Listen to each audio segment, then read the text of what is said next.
Hello, my name is Jason Leahy, Executive Director of the Illinois Principals Association. Thanks for joining me for this IPA talk.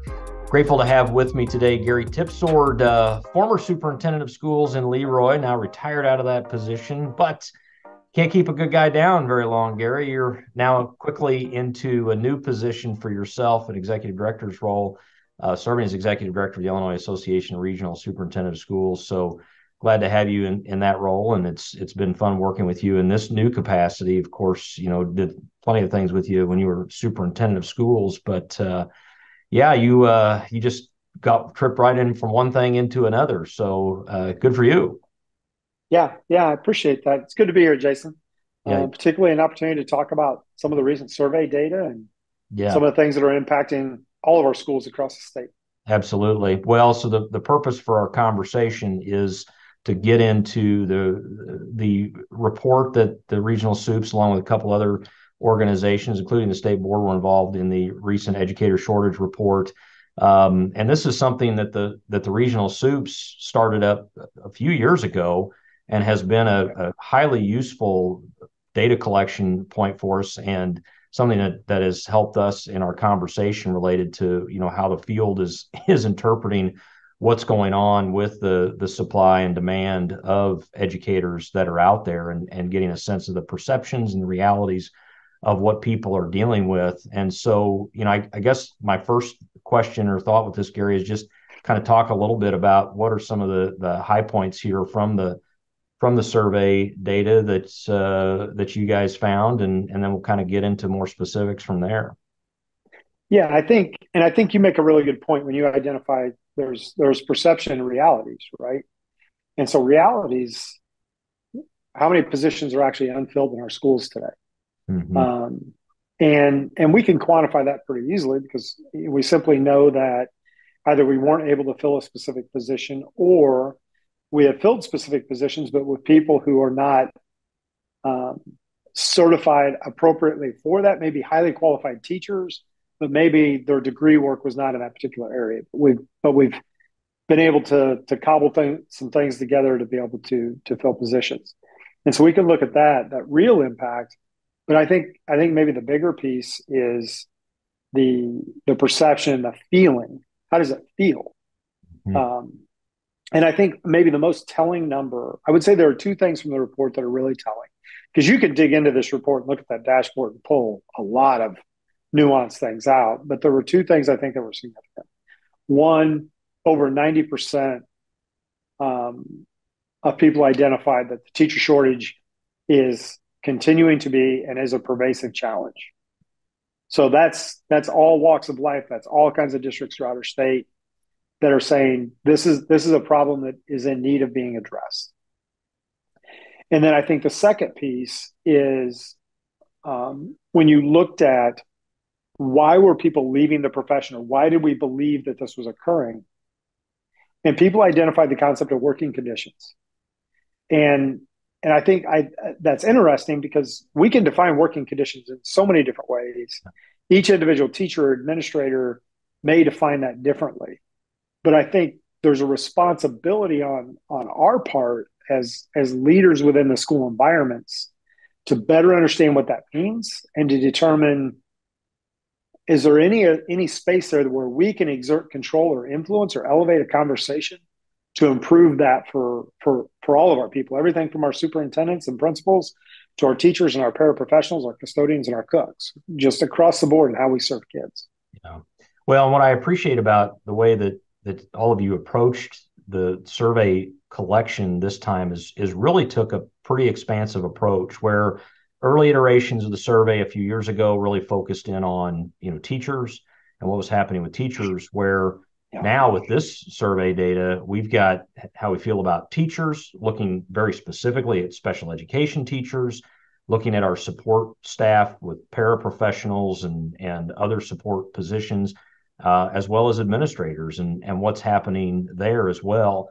Before looking at some of those things more specifically, though, Gary, I think just another thing that you did reference here that people might find is a bit surprising, as we think about the educator shortage, is that in actuality, we actually have grown the number of educators that we have employed in schools over the last couple of years. But as you Yeah. and I were chatting just briefly about before we started recording, you know, I guess my sense of things of that probably could be laid at the feet of the pandemic, right? That we know that Yeah. we hired several more people to help with learning loss issues and just other needs that we had in schools. We had additional funding available to us with ESSER dollars to be able to do that, but those dollars are starting to wind down. So it will be interesting to see what is going to happen, you know, over the next year or two or three, you know, with the total number of educators that we have hired in state. I know what are your sense of things with that? Yeah. So I think that's a great observation. Like anybody who's kind of in the schools today and leading in the schools today who were around during 2020 and 2021 um, are aware that there were certain things that we were going to have to stand up. In fact, at the time I was on the board at IASA, and we put together some different trainings around what to do and what not to do with ESSER dollars, right? How do you design spending? And one of the really interesting analogies by one of our local superintendents was, hey, there are some places where I need a fire extinguisher because we have fires burning. I got to put them out. But once that fire's out, then the staff that was required to do that can go away. And the Mhm. programming that was put in place can go away. But we also learned through the process that there are places we need to spend money and staff up that's got to be sustainable beyond this pandemic. One of the areas I can think of specifically is in the area of technology.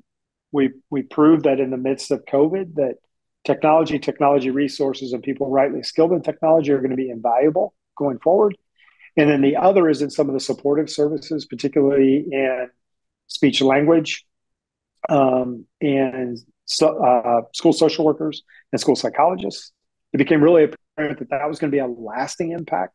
There are some people who theorize, I think, and probably justifiably so, that as ESSER dollars expire, there are people in the profession that now are going to be able to expand out and fill some of these teaching positions that are out there. I think there are people who think that that may happen. I think that'll be interesting, especially over the next 2 years. But Yeah. no question, ESSER resources impacted the number of people that we were able to hire and put into our school systems to target specific activities to respond to what happened during the pandemic.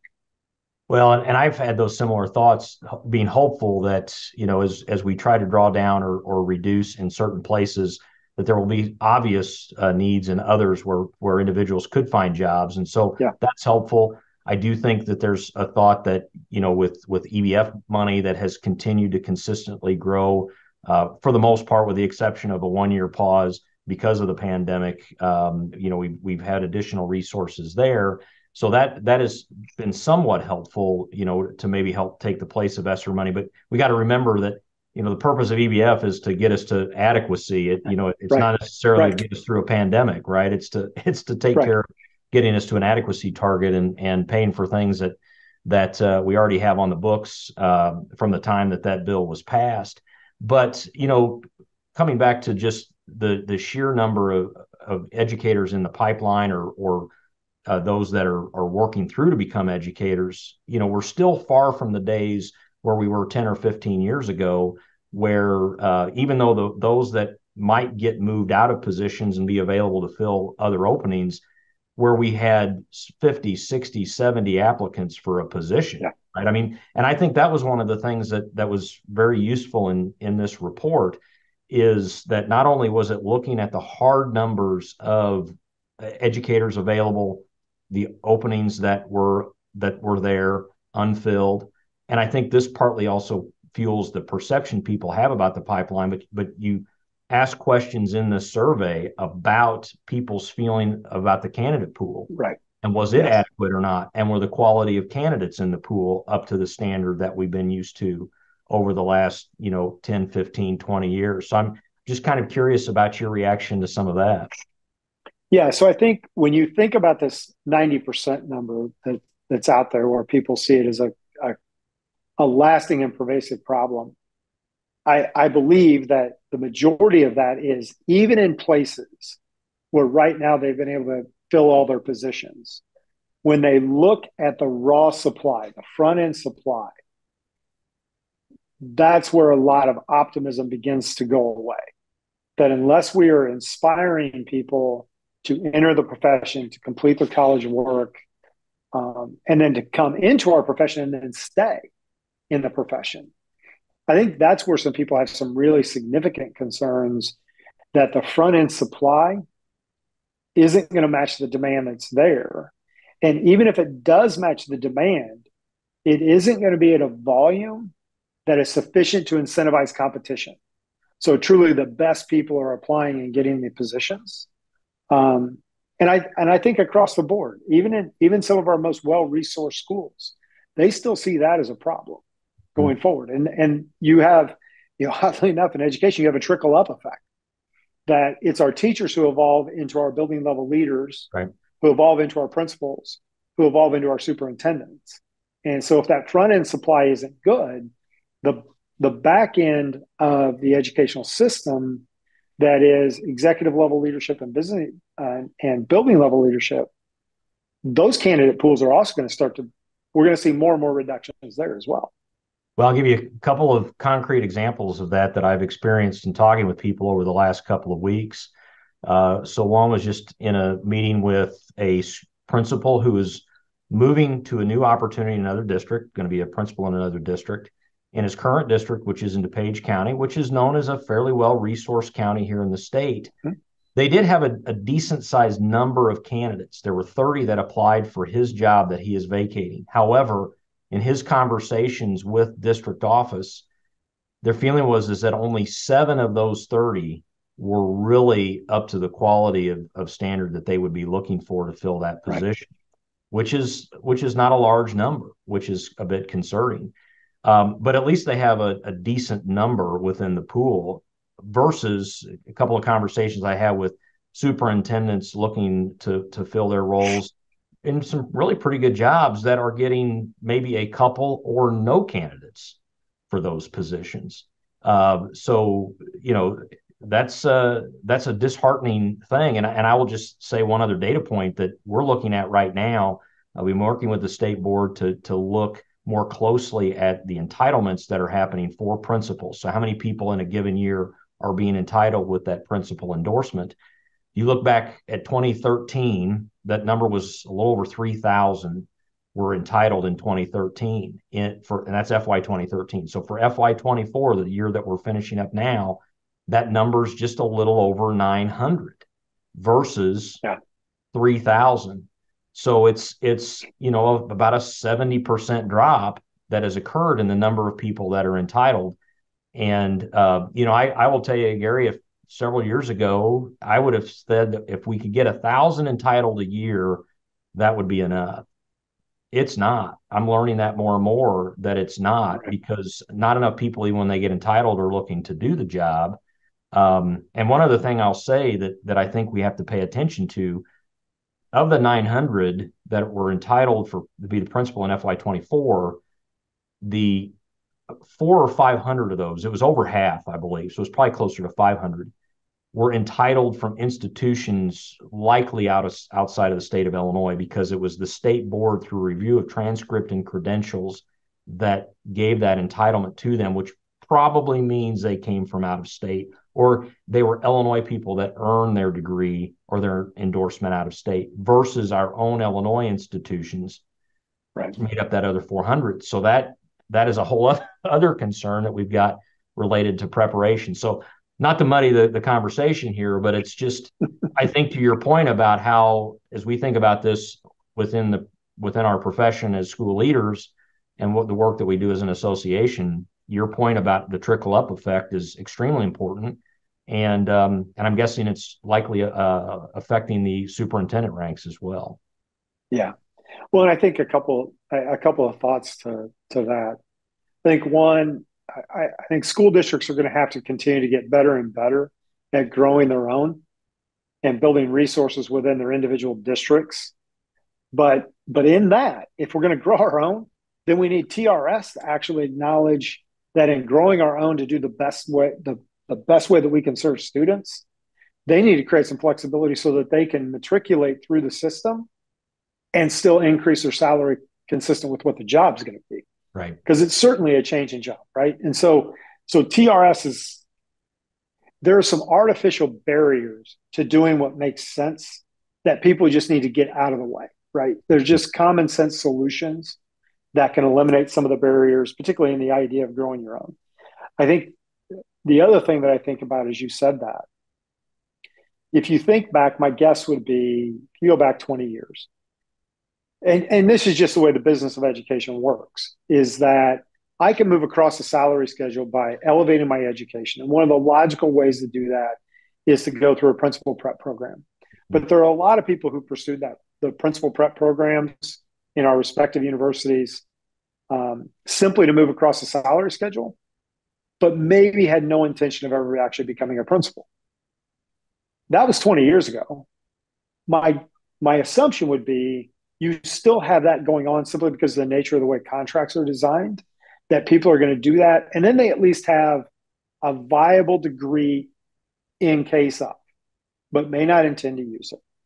Okay, well, let's say that those two things are the same percentage wise as what they once were. And when you've reduced 70% of the pool, Yeah. and if 60% of those have no intention of using it, the numbers are actually worse.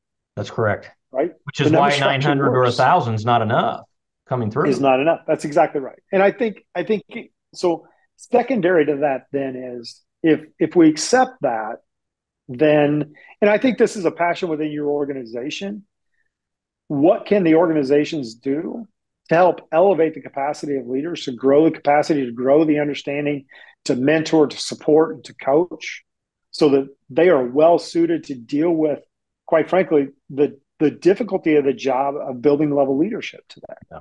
Because it's a challenging, complex position in the world of education today. And so it's not for the meek to go after it, right? And so you really got to want to be in that space to lead in that space. Well, and even more so today than I could say when I was actually in the seat, now coming up on almost 20 years ago, in terms of the requirements, mandates, social media, what technology is required, all of that. And you touch on, Gary, some of the things that were even called out in this report as far as what's needed to support our educators, sustain them in positions, like through mentoring, coaching, and that's something obviously that we need for probably all professions or all positions within our schools, teachers, principals, our support staff, and as well. What other kinds of remedies did you get from the survey here, when it comes to bolstering the pipeline as well as just helping make sure that we support and sustain the educators that we have? Yeah, so I think a couple of things that are actually in place today, right? And we need to acknowledge at least that the General Assembly and ISB have done some things, at least in the short term, to help out. That's correct. Right? So there's been better substitute reciprocity. Teachers in 120 days, things like that, right? Yeah. Right. So better reciprocity with the other states, greater flexibility with our retirees, allowing provisional and emergency certificates. So there are some pieces there that are already working, but long term, figuring out how to provide alternative pathways that are more economical and more time sensitive, so that people who have a desire to be a dynamic teacher in a classroom can transition to that from another degree area or from another profession, where they still have to engage and demonstrate a capacity, but can we build that system that is more efficient and less costly? Can we do that? Is that a reasonable approach? And then trust our building administration through the process of evaluation and mentorship to help stand them up once they're in the classrooms and make sure that they're going to perform well for our students, right?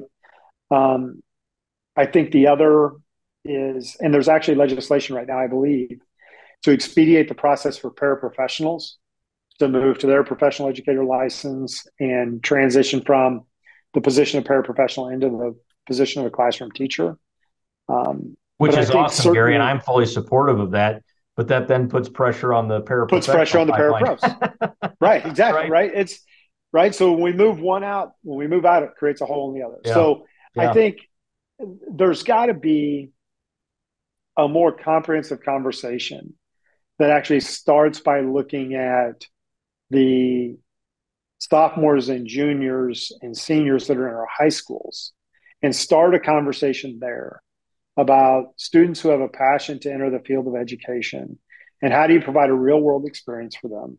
How do you potentially build in the concept of dual credit so they can begin that process earlier in their academic lives, which is less costly, it's less expensive, they got more supports. It allows them to matriculate into the workforce potentially more quickly, right? But in order to do that, we've got to be able to decide that boxes that have been previously built, probably for very good reasons, are no longer applicable if we actually want to solve this problem. And so some people are going to have to, they're going to have to give up some things that were really important and felt like those were walls that can't be broached. But if we're going to deal with this, we got to think about new structures and new systems to create efficiencies and access to a broader scope of people. Well, what I think about there, Gary, and it was alluded to here in the report, but it also brings to mind the conversations that are happening, I believe, with Vision 2030 right now, which of course is being led by IASA and IPA, IASBO, IASB. The regional superintendents are all involved with this, as well as other organizations.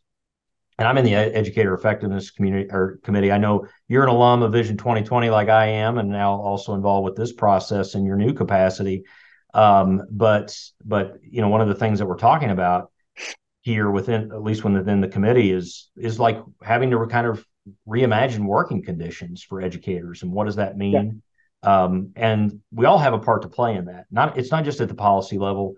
It's easy to point fingers at the General Assembly, like here's another mandate, and it's not that that's not a real thing, but I think also having to be somewhat creative in how we think about what happens in the local schoolhouse, and really trying to maximize the flexibility there, because young people are getting savvy about how to approach it, and when the labor market is still as tight as it is, they do have options. And the other thing that they do pay attention to more so now, I think partly because it's so prevalent in our minds, and they're hearing it probably from current educators, is the pension system. The tier 2, tier 3, whatever iteration of tier we have now that's on the books, is going to have to be dealt with, and to some degree, I believe.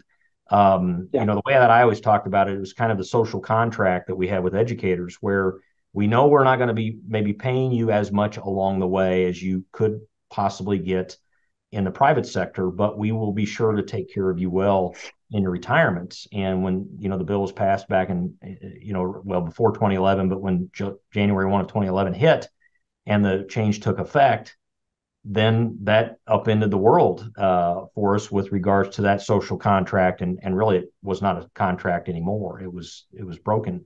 At least that's the way that I describe it. And it is having an effect right now, having a bearing on what's happening, I think, with our candidate pools. So I'm not saying we go back to, where we were with tier 1 necessarily, but I do think we're going to have to revisit because I'm hearing this now from my own members. They're having a harder time keeping teachers because teachers are looking at that 67-year age and going, I just don't know that I'm going to be able to keep this up for 45 years. Right. Yeah, I think you bring up 2 points there, I think, that are no matter how people feel about it, they've got to be able to objectively engage in conversation about it, right? And so when you think about any profession, doesn't matter whether it's a teaching profession, whether I'm in sales, I'm an actuary, I'm an accountant, whatever I am, most people are going to contemplate what lifetime earning potential looks like as a result of my career. And so that's an in-career earning potential and a post-career earning potential. And in the area of education, the retirement system that exists in Illinois and exists in other states as well, not just us,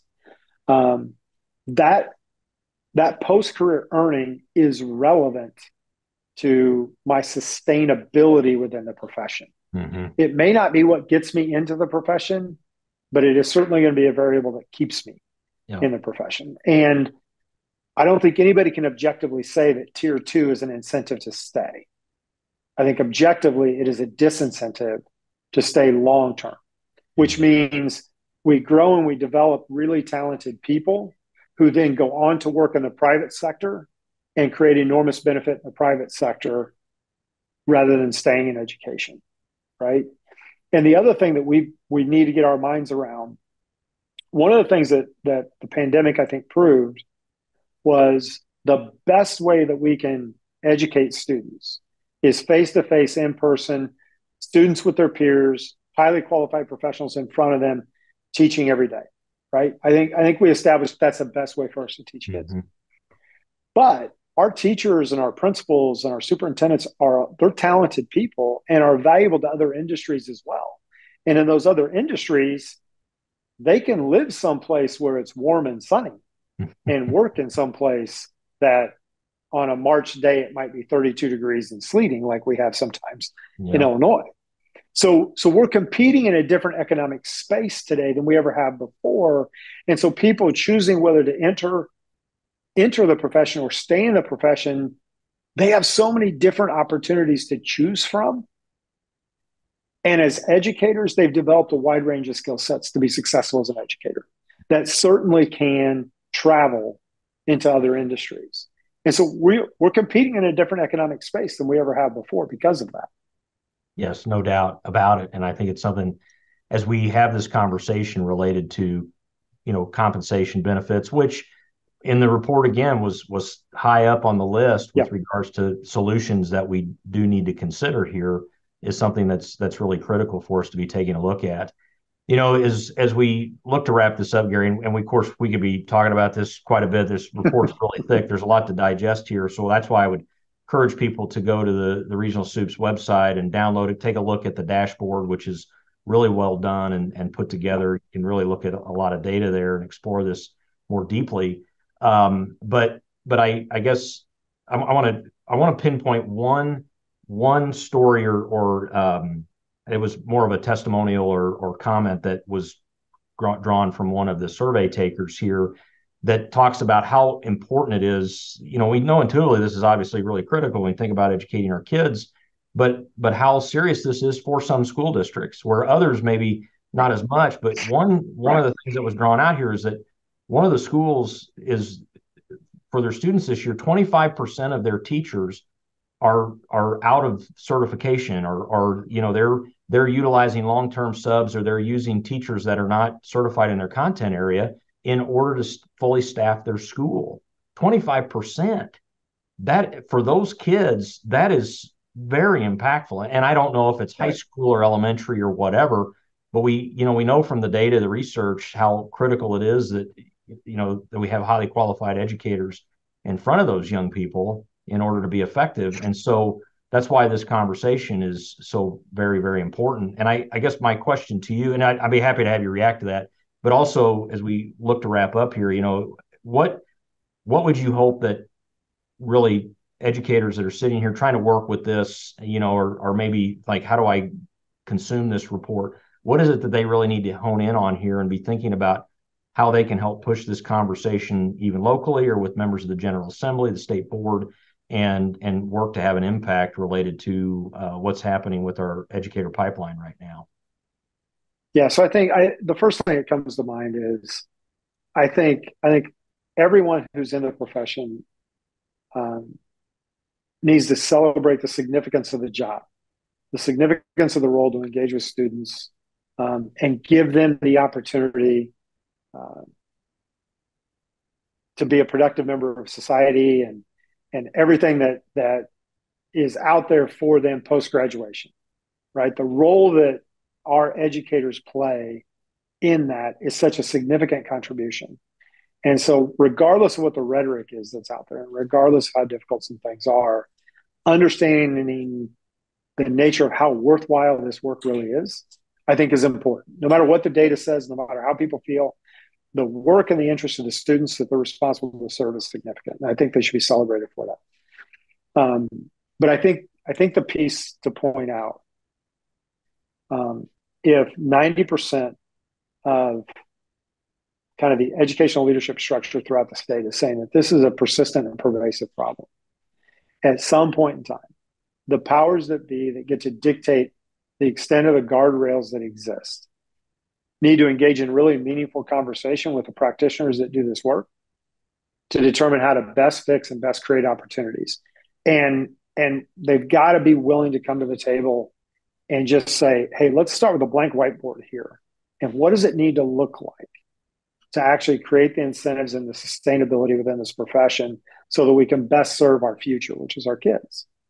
And if they can't let go of the box that's already been built to build a new and a better one, we're probably going to continue to struggle. I think again, I go back to, just objective, regionally, rationally. We're going to continue to struggle unless people are willing to contemplate what new systems can look like that better serve the profession. Yeah, great. Well, I appreciate you spending a little time with me here, Gary, to talk about this report, the good work that was done. Again, I sure appreciate the regional SUPS leadership with this, and then of course collaborating with the organizations. And again, invite people to go check that out. So thanks for your time, Gary. Yeah, appreciate it. You take care. You bet. Again, my name is Jason Leahy, Executive Director of the Illinois Principals Association, with Gary Tipsword, who's the Executive Director of the Illinois Association of Regional Superintendents of Schools. As always, if there's anything that IPA can do for you, don't hesitate to give us a call or check us out on the web at ilprincipals.org. Take care.